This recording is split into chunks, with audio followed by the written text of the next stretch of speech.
Vous êtes détenteur d'un site Webflow et vous voulez savoir comment le gérer efficacement, cette vidéo est faite pour vous. Webflow est un outil puissant pour concevoir des sites web de qualité et il est volontairement axé sur la gestion de contenu pour vous assurer une stratégie marketing impactante. Nous verrons ensemble comment prendre en main l'interface, comment gérer les différents paramètres et je vous introduirai aux bases du SEO et des collections dynamiques. Si vous voulez en savoir plus sur Webflow et découvrir toutes ses fonctionnalités, je vous invite à vous abonner à notre chaîne pour ne rien rater. Et sur ce, c'est parti. Lorsque vous accédez à l'interface de Webflow, un premier choix important s'offre à vous. En effet, deux modes de travail nous sont proposés. En premier lieu, le Design Mode, qui est destiné au concepteur du site web en lui-même, c'est ce mode que nous utilisons pour construire le site. Et ensuite, l'Edit Mode, c'est celui qui va nous intéresser aujourd'hui. Les fonctionnalités y sont réduites et principalement concentrées sur la gestion de contenu. C'est dans la barre de navigation latérale qu'on peut retrouver les onglets qui vont être importants pour nous aujourd'hui. On a en premier lieu l'onglet listant l'ensemble des pages de votre site, qu'elles soient statiques ou dynamiques. Vous pouvez naviguer entre vos différentes pages et effectuer des changements sur leurs paramètres, notamment les meta titles et descriptions, ainsi que les open graph qui sont des informations destinées au SEO que nous traiterons juste après. On retrouve ensuite l'onglet des assets qui regroupe l'ensemble des images présentes sur votre site web. Vous pouvez en importer des nouvelles ou effectuer des modifications sur celles déjà présentes. Enfin, le troisième onglet est destiné aux collections CMS qui déterminent et regroupent le contenu dynamique présent sur votre site, comme les articles de blog, les témoignages clients ou encore les études de cas.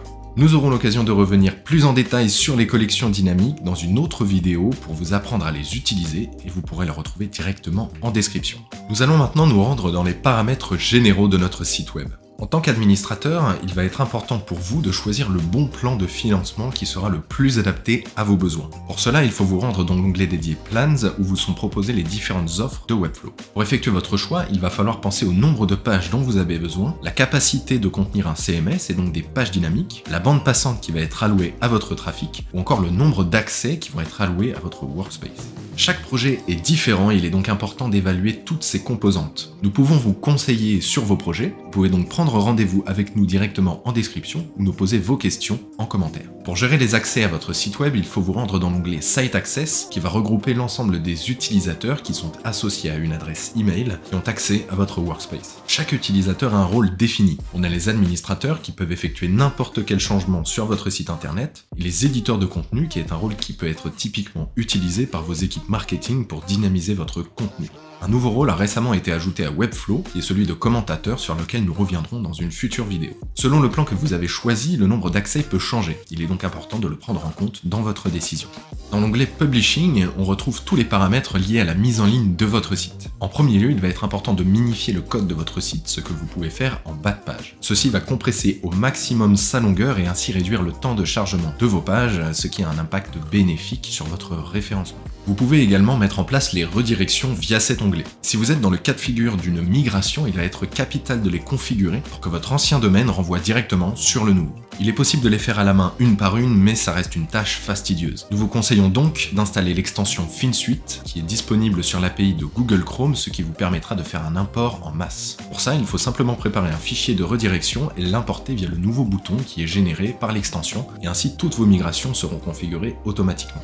Dans l'onglet Forms, vous retrouverez tous les paramètres d'envoi de formulaires au sein de votre site web. Vous pouvez configurer l'adresse mail sur laquelle vont se faire tous les envois et écrire un sujet avec le tag FormName qui vous permettra de contextualiser cet envoi de mail et ainsi comprendre plus rapidement de quoi il traite. Vous pouvez en parallèle définir le contenu par défaut de ce mail et configurer une réponse automatique à l'adresse mail expéditeur. Dans l'onglet Fonts, vous pouvez retrouver toutes les typographies qui sont utilisées sur votre site web. Vous pouvez également en installer de nouvelles de plusieurs manières. Premièrement, via la sélection par défaut qui vous permet d'installer les polices Google Fonts, via un import manuel avec un fichier de typographie de votre choix, ou encore via Adobe Fonts en renseignant le token de la police sélectionnée. Nous irons plus en détail sur ce sujet dans une prochaine vidéo, ainsi je vous invite à vous abonner pour ne rien rater. Enfin, il vous est possible d'accéder au backup de votre site si jamais une erreur est commise et que votre site n'est plus fonctionnel. Celles-ci sont créées automatiquement, mais vous pouvez aussi en créer manuellement, notamment avant de faire des changements majeurs sur votre site. Attention cependant, il peut être difficile de naviguer entre plusieurs sauvegardes si des automatisations sont configurées sur votre site. Nous vous invitons donc à en référer au support de Webflow pour toute question. Nous allons maintenant traiter quelques paramètres de SEO qui sont donc capitaux pour votre référencement. Dans l'onglet SEO, vous pouvez consulter les paramètres généraux liés au SEO, notamment l'indexation, la sitemap que vous pouvez générer automatiquement ou importer, ou encore les vérifications de Google. Pour aller plus en détail, il vous sera important de renseigner sur l'ensemble de vos pages les balises meta, title, description, ainsi que les open graph. Ce sont des éléments très importants puisqu'ils vont avoir un impact significatif sur le référencement de vos pages sur les moteurs de recherche. Il est également important de prendre en compte l'accessibilité de vos sites internet en renseignant les balises alt de vos images. Pour savoir comment bien configurer ces éléments et booster votre référencement, je vous invite à regarder notre vidéo sur les bases du SEO sur Webflow que vous pouvez retrouver en description.